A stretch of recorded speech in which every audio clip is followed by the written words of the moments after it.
سلام، من آراد هستم. به کانال شف آراد خوش اومدین.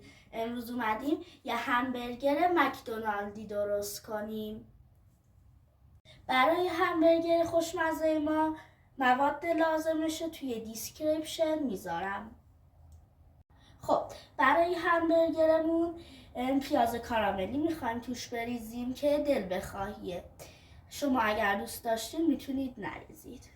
بریم که پیاز رو نگینی خورد کنیم.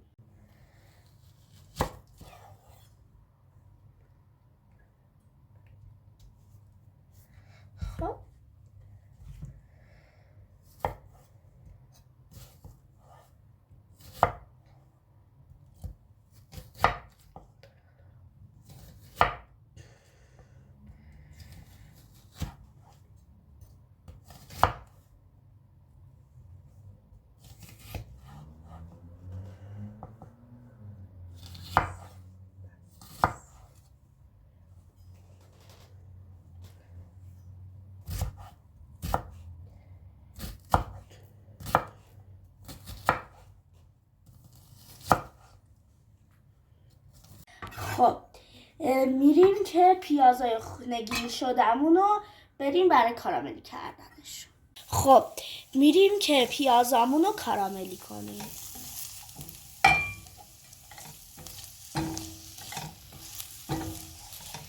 میذاریم که یه خورده کاراملی شه و زود میایم سرش. برای کاراملی شدنش نیاز به کمی شکر داریم و شکر رو خوب با پیاز هم میزنیم تا مخلوط شه و کاراملی بشه.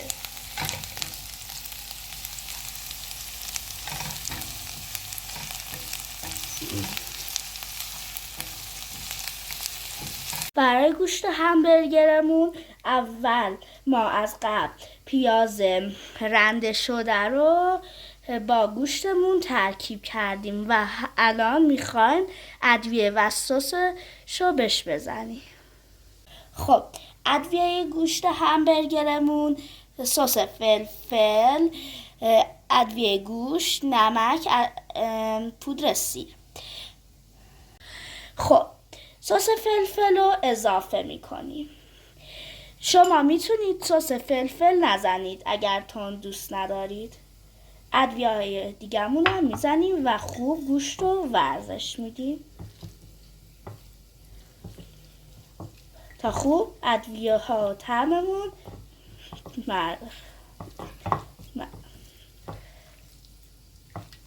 خوب ورز میدیم تا تمام ادویه ها با گوشتمون خوب مخلوط شه.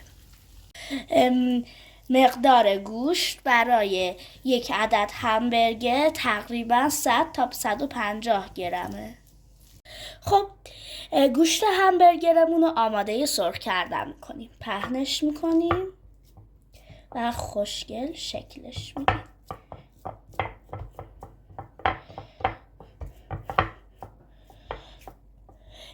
حواستون باشه که بزرگ باشه گوشت همبرگرمون تو پهن کردن که جمع میشه بعد و خراب میشه. خب گوشتی که پهن کرده بودیم و میندازیمش توی ماهیتابه. منتظر میمونیم که یه طرف گوشت همبرگرمون سرخ شه، بعد برش میگردونیم که اون طرفش هم سرخ شه.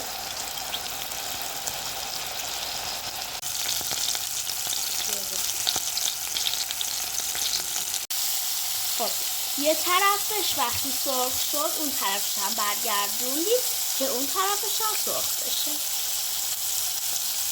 خب همبرگرمون رو میذاریمش توی نونمون. خب برای تاپینگای همبرگرمون خیارشور لازم داریم، پیازی که با هم درست کردیم و من کمی کاهو میزنم و یه دونه گوجه و سس سیر، سس خردل، سس گوجه. گوجمون رو خورد میکنی.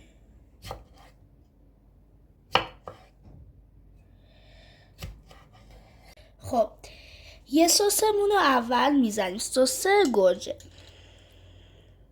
کم میمالیم در حد اینکه فقط طعم بگیره.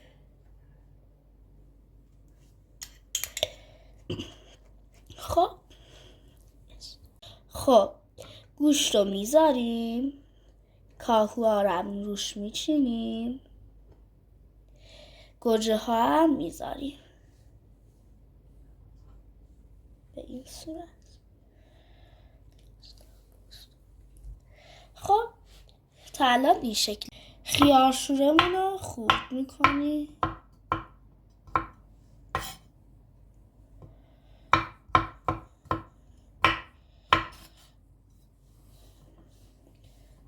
خب میچینیم.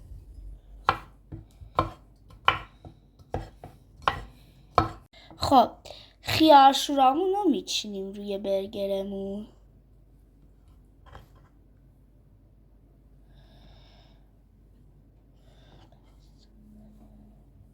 حالا نوبت پیازای کاراملیمون شده. پیازا رو میچینیم دقیق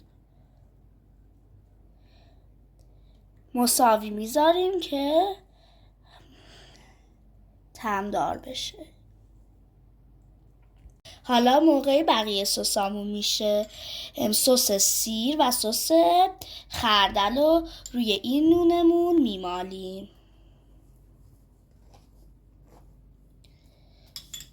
تا خوب طعمدار بشه.